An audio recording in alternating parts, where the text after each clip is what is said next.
ચહેરા ઉપર જે ખુશી હતી અને જે વિશ્વાસ હતો, આ જ વિશ્વાસથી હું ગુજરાતના દુશ્મનોની સામે લડું છું ને લડતો રહીશ. આજે આ દ્રશ્યો વડગામના છે. જિગ્નેશ મેવાણીના વિસ્તારમાં આજે હર્ષ સંઘવી પહોંચ્યા હતા અને બધાની નજર એના ઉપર જ હતી.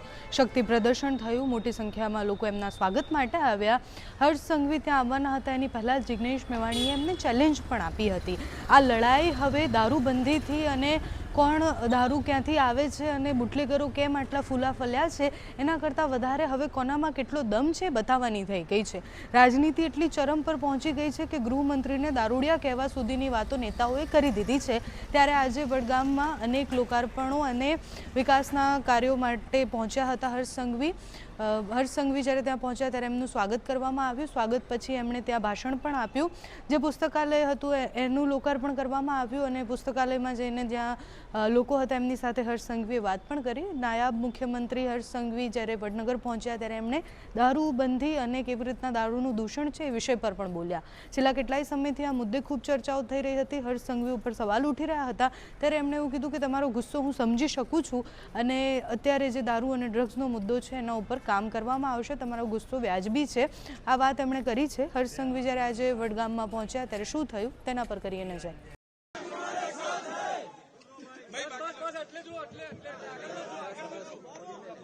ભારત માતા કી, ભારત માતા કી જય. જય શ્રી રામ. બોલ માડી અંબે, બોલ માડી અંબે.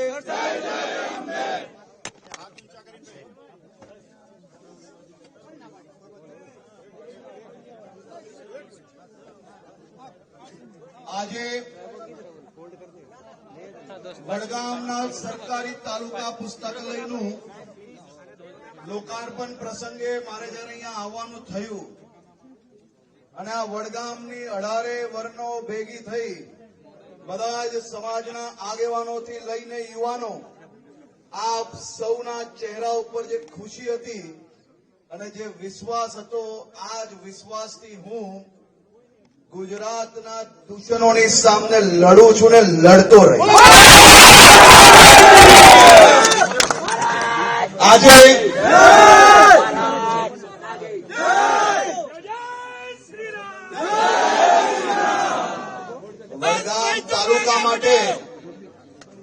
વડગામ તાલુકા માટે આજે આપ જોઈ શકો છો આ અદ્યતન પુસ્તકાલય એ માત્ર ને માત્ર તમારા બાળકોનું ભવિષ્ય ઉજ્જવલ કરવા માટે આજે લોકાર્પણ કરવામાં આવ્યું છે.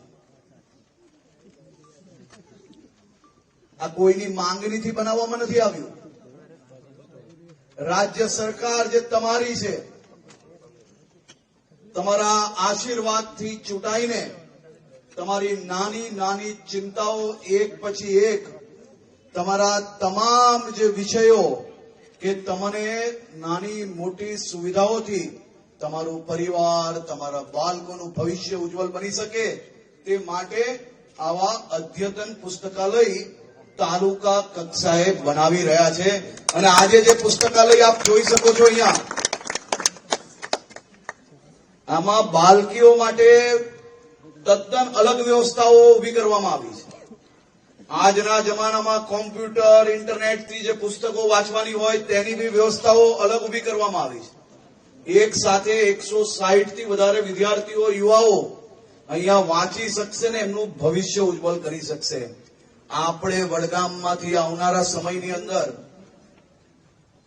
આપણા દીકરા દીકરીઓનું ભવિષ્ય ઉજ્જવલ થાય તે માટે એક પછી એક આવી વ્યવસ્થાઓ જે કરીએ છે ને, આ વ્યવસ્થા તમે લખી રાખો. આ પુસ્તકાલય આવનારા દિવસોમાં અનેક લોકો DYSP, deputy collector, police inspector, સરકારી નોકરીઓ અને વિદેશમાં ભણવા અને ભણીને મોટા મોટા ઉદ્યોગપતિઓથી લઈને બધું બનવાનું કારણ કે તમારી આ પુસ્તકાલય. આપણે ગામે ગામ જે સુવિધાઓ પહોંચાડીએ છીએ એ સુવિધાઓ આપણું પરિવાર અને આપણા એરિયાના ક્ષેત્રના નાના નાના બાળકો અને યુવાનો એમનું ભવિષ્ય ઉજ્જવલ થાય તે માટે આપણે સૌ સાથે મળીને કામ કરીએ છીએ. આપણા ગુજરાતની આજે દેશનું નંબર 1 રાજ્ય બન્યું. એ નંબર 1 રાજ્ય બનાવવા માટે તમે અહીંયા ઉભેલા સૌ લોકોએ રાત દિવસ કાલી મજૂરી કરી છે. નરેન્દ્રભાઈ મોદીએ એમના એમ કહેવાય ને કે આખું જીવન એ આપણા ગુજરાત માટે ઘસી લીધું છે. આગળ પાછળ ક્યારેય કઈ જોયા વગર કામ કર્યું છે અને તમારા સૌની અને નરેન્દ્રભાઈની જોડીએ આજે ગુજરાતને નંબર 1 બનાવ્યું સાહેબ.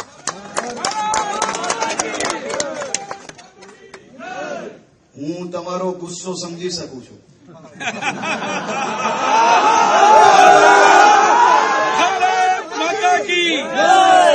હું તમારી તકલીફ પણ સમજી શકું છું.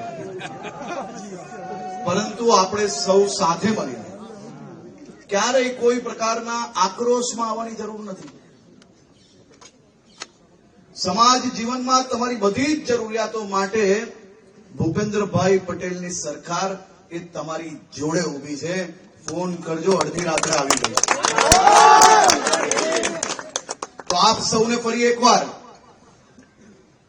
બધા જ સમાજના આગેવાનો, મારા બધા જ યુવાન મિત્રો, મારી માતાઓ, બહેનો, તમને સૌને આ પ્રેમ બદલ, આ લાગણી બદલ અને આ આવકાર બદલ આ તમારો દીકરો 2 હાથ જોડીને વંદન કરીને આપનો આભાર માનવા માંગુ છું. બોલો ભારત માતા કી જય! ભારત માતા કી જય!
જવાબદારીમાં તમે કોણ છે? જવાબદારી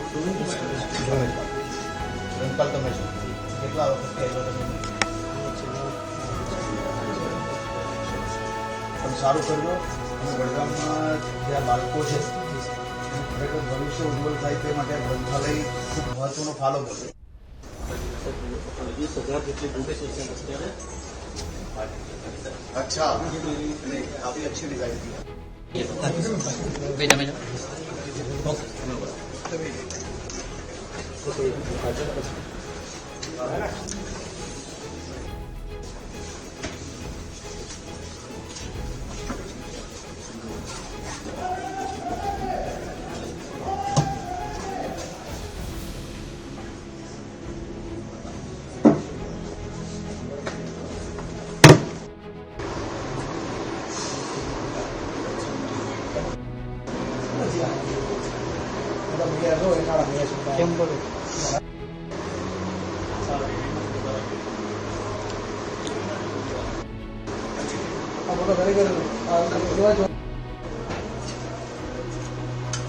કેમ છો બધા?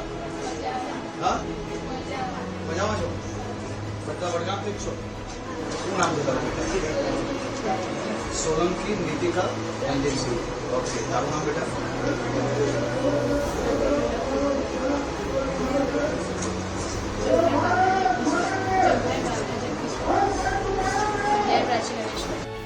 ભણવાનું વધારે મન થશે કે આવે તમે ઈ લાઇબ્રેરી જોઈ ઈ લાઇબ્રેરી કઈ છે અંદર એટલે એમાં તમને બધી પુસ્તકો ઓનલાઈન જે છે એ બી વાંચવા મળશે પણ બધા આવશો ખરી ને વાંચવા આપણે આવી વ્યવસ્થાઓ જોઈએ કે નહીં પડે તો વ્યવસ્થા તમને કેવી લાગી ખરેખર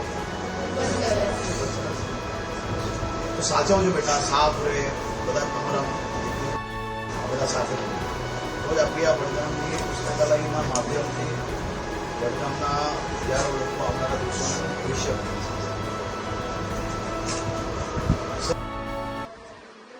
ग्रंथालय तो वडगाम के बच्चों के लिए युवाओं के लिए उनके भविष्य को उज्जवल बनाने के लिए ये बनाई गई है।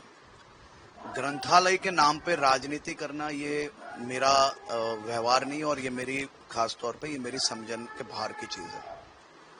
मैं मेरे यही वडगाम एवं बनासकांठा के क्षेत्र के लोगों को आज कई सुविधाओं का लोकार्पण करने यहाँ आया हूँ। मैं वडगाम के सभी नगरजनों का बहुत बहुत आभार मानता हूँ। ये बच्चियों को आप देख सकते हो जिनकी आंखों में सपना है, उनका भविष्य उज्जवल बना पाए और वो लोग मेहनती बच्चियां हैं। इनके लिए एक अलग सेक्शन के साथ ई लाइब्रेरी के साथ कुल मिला के 160 से ज़्यादा बच्चे एक साथ यहाँ पे बैठ के पढ़ पाए, उसके लिए वडगाम जैसे छोटे नगर के अंदर इतनी बढ़िया इंटरनेशनल लेवल की लाइब्रेरी राज्य सरकार द्वारा लोगों के लिए